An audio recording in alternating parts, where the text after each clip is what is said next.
Հարգելի ներկաներ, նախ ողջունում եմ Silicon Mountains տեխնոլոգիական գագաթնաժողով և շնորհակալ եմ հրավերի համար և ուզում եմ ընդգծել, որ կարևորում եմ այս գագաթնաժողովը և նման միջոցառումները այլոց շարքում այդ թվում տեխնոլոգիաների նկատմամբ հանրային վերաբերմունք և ընկալում ձևավորելու առումով, որովհետև ինչպես աշխարհում, այնպես էլ Հայաստանում տեխնոլոգիաների նկատմամբ վերաբերմունքի ձևավորման փուլ է և տեխնոլոգիաների օգտակարության գործակիցը ավելացնելու ճանապարհին շատ կարևոր է ճիշտ ընկալում և վերաբերմունք ձևավորել հանրության շրջանում տեխնոլոգիաների նկատմամբ և դրանց օգտակար գործակիցը հասանելի դարձնել մարդկանց։ Եվ այս առումով ուզում եմ ընդգծել և նաև այս նպատակով, երբ ասում ենք տեխնոլոգիաներ, պետք է արձանագրենք, որ մենք չենք խոսում ինչ-որ աննախադեպ բանի մասին։ Իհարկե յուրաքանչյուր տեխնոլոգիա ինքը աննախադեպ է, բայց տեխնոլոգիա երևույթը որպես էություն և որպես բովանդակություն քաղաքակրթությանը ուղեկցող մշտական գործընթաց է և տեխնոլոգիաների զարգացումն էլ անընդհատ գործընթաց է։ Հիմա մենք խոսում ենք արհեստական բանականության մասին, բայց պրոցեսը ամբողջական հասկանալու համար մենք պետք է օրինակ արձանագրենք, որ գյուղատնտեսությունը ժամանակին, երբ որ մարդը որդեգրում էր գյուղատնտեսություն և արդեն սովորում էր բուսաբուծություն, օրինակ, դա տեխնոլոգիա էր։ Չնայած մի քանի հազարամյակների զարգացմանը, հիմա գյուղատնտեսությունը զարգացման նոր էջ է բացել իր համար, որովհետև ի հայտ է գալիս արդեն ինտենսիվ գյուղատնտեսությունը, որի մեջ արդեն բազմաթիվ ենթազարգացումներ են տեղի ունենում։ Կրակը և տաք կերակուրը, դրանք ժամանակին, ինչպես ասում են, cutting edge տեխնոլոգիաներ էին և այս առումով համեմատությունը անտեղի չէ, որովհետև նույն կրակը վերցված է բնությունից ըստ էության, բայց արհեստական բանականությունն էլ գործում է բնության մեջ գոյություն ունեցող և գործող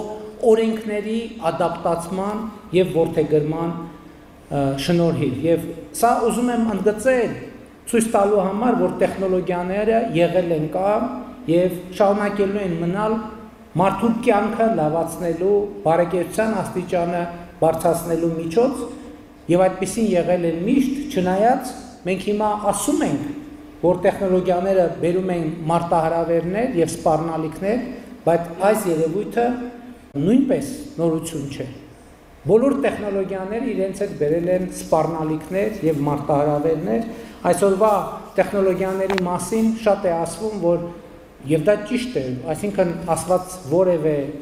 պնդում և հանրության շրջանում գոյություն ունեցող որևէ մտահոգություն ես չեմ ուզում հերքել, ուղղակի ուզում եմ ավելացնել։ Ասում է, որ այսօրվա տեխնոլոգիաները կարող են մարդուն կախվածության մեջ գցել և դա ճիշտ է, բայց սա առաջին տեխնոլոգիան չէ, որ մարդուն կարող է կախվածության մեջ գցել։ Ես ուզում եմ բերել օրինակ դեղագործության օրինակը, որը ժամանակին, երբ որ ինքը ստեղծվում էր, արդեն էլի cutting edge տեխնոլոգիա էր, որը իր հետ բերեց նաև այլ մարտահրավերներ և ինչ այլոց այդ մարտահրավերները այսօր, ինչև այսօր ոչ միայն առկա են, այլև իրենք ծավալվում են ամբողջ թափով, բայց որևէ մեկի մտքով չի անցնում ուղղակի անջատի չանջատել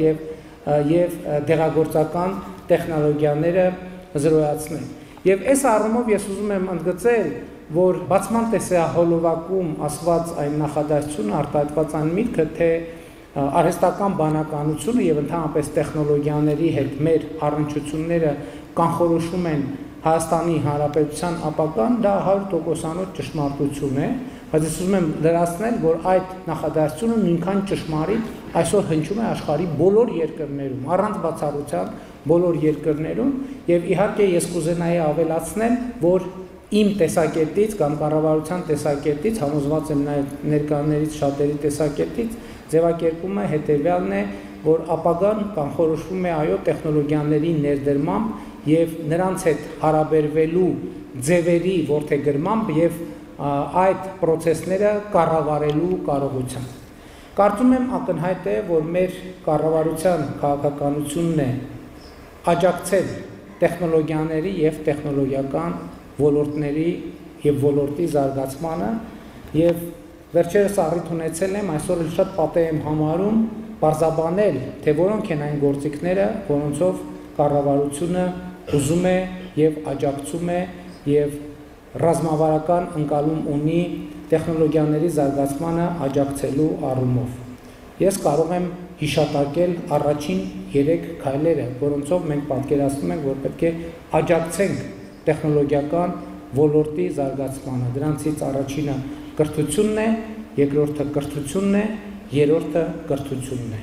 Հաջորդ քայլերը թվարկելով կարող եմ հիշատակել ենթակառուցվածքները, լավ կարգավորումները, լավ քաղաքականությունները։ Բայց հարց է ծագում, թե ինչ է պետք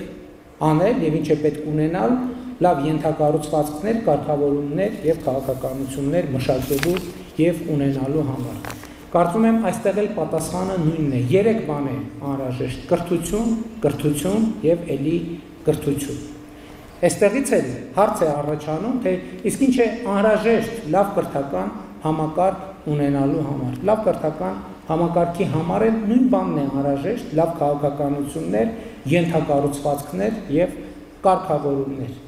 Դե հույս ունեմ, որ արդեն պարզ է նաեւ, թե մեր տեսակետից ինչ է պետք ունենալ կրթական ոլորտում լավ քաղաքականություններ, ենթակառուցվածքներ եւ կարգավորումներ ունենալու համար, եւ այստեղ էլ մեր պատասխանը հետեւյալն է. առաջինը կրթություն, երկրորդը կրթություն, երրորդը կրթություն։ Եվ մենք սա իմիջիայլոց ուզում եմ ասել, որ մեր ունեցած պրակտիկ փորձից ենք եկել այս եզրակացության եւ սրա մեջ իհարկե կա քաղաքական կարգախոս եւ քաղաքական ընկալում, բայց ուզում եմ ասել, որ այս քաղաքական կարգախոսը եւ ընկալումը եւ այս ռազմավարությունը մեզ համար կյանքի հետ առնչվելու փորձի արդյունքում ձեռք բերված իմացության արձանագրում է։ Իհարկե, նման դեպքերում շատերը ասում են եւ փորձում են լրացնել կամ հարցադրում են անում, թե կարծես թե մենք մոռացանք մեկ ուրիշ կարևոր բան եւ խոսքը փողի մասին։ Իհարկե փողը շատ կարևոր է, բայց ես էլի ուզում եմ անդրադառնանք հարցին, իսկ ինչ է հարկավոր փող ունենալու համար։ Կառավարությունը այս հարցին էլ ունի 3 պատասխան։ Առաջինը կրթություն, երկրորդը կրթություն, երրորդը կրթություն։ Իհարկե, դեմ չեմ, գուցե եղել են ժամանակներ, որ այս հարցին կարելի էր ուրիշ 3 պատասխան տալ, օրինակ նավթ, գազ, ոսկի, բայց հիմա նույնիսկ փող ունենալ-չունենալու հարցը, աշխատանք ունենալ-չունենալու հարցը, բարեկեցություն ունենալ-չունենալու հարցը մեր ընկալմամբ ունի 3 պատասխան. առաջինը կրթություն, երկրորդը կրթություն, երրորդը կրթություն։ Ընդհանրապես, երբ շատ է խոսվում նաև աշխատանքի շուկայի մրցունակության, բարեկեցության եւ համոզված եմ նկատել եք, որ մենք այդ բոլոր հարցերին այս նույն պատասխանն ենք տալիս եւ մի փոքր շեղվելով ուզում եմ հետեւյալը ասել, երբ որ ես առիթ ունենում եմ այդ թվում աշխատանք գտնելու, բարեկեցություն կառուցելու հարցում հաղորդակցվել մեր քաղաքացիների հետ, ես սովորաբար մի այսպիսի միտք եմ զարգացնում, որը գիտեմ, որ կարող է նաև վիճահարույց լինել, բայց ես ասում եմ մարդկանց հետևյալը, ասում եմ, եթե դուք աշխատանք եք փնտրում,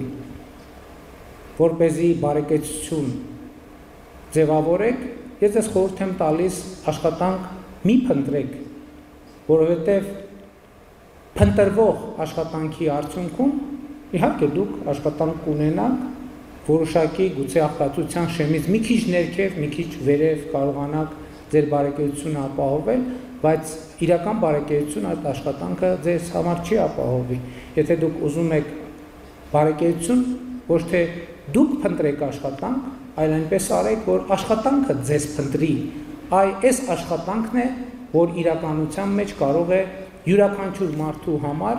ապահովել բարեկեցություն, փող, հարստություն եւ այլն եւ այդպես շարունակ։ Ինչ վերաբերվում է փողի եւ կրթության իմացությանը, ի հակառակ ոսկու, նավթի կամ գազի, ես արդեն ասացի, որ գուցե 20, 30, 40 տարի առաջ այստեղ բալանսը մի փոքր այլ էր հավասարակշռությունը կամ ուժերի հարաբերակցությունը, բայց այն, որ մեր ժամանակներում փող ունենալու համար 3 բան է պետք, առաջինը կրթություն, երկրորդը կրթություն, երրորդը կրթություն, ահա այս թեզը ստուգելու համար անհրաժեշտ է ընդամենը հենց այսօր ստուգել աշխարհի ամենահարուստ անձանց ցուցակը եւ կարծում եմ, որ այս պատասխանը այլևս ակնհայտ կլինի։ Կարծում եմ նաեւ այս հարցի պատասխանի ակնհայտությունը կարող ենք արդեն իսկ սկսել տեսնել նաեւ աշխարհի ամենահարուստ երկրների ցանկը ուսումնասիրելիս։ Եվ այս առումով ես ուզում եմ ողջունել նաեւ, որ հենց մուտքից մեր գործընկերները, կազմակերպիչները ներկայացրին, որ այդ թվում տեխնոլոգիական ոլորտի մեր գործընկերները ըստ էության արդեն իսկ իրենց ներդրումն են անում, չնայած նոր չէ ներդրումը, բայց այդ ներդրումը գնալով նոր դրսևորում է ստանում հանրակրթության ոլորտում եւ ես համոզված եմ, որ սա ճիշտ ճանապարհ է, որը ապահովելու է մեզ անհրաժեշտ, մեր պետությանը անհրաժեշտ, մեր պետության զարգացմանը, անվտանգությանը, բարեկեցությանը, հարատևությանը անհրաժեշտ 3 հիմնական նախապայմանների ապահովումը։ Առաջինը կրթություն, երկրորդը կրթություն, երրորդը կրթություն։ Շնորհակալ եմ։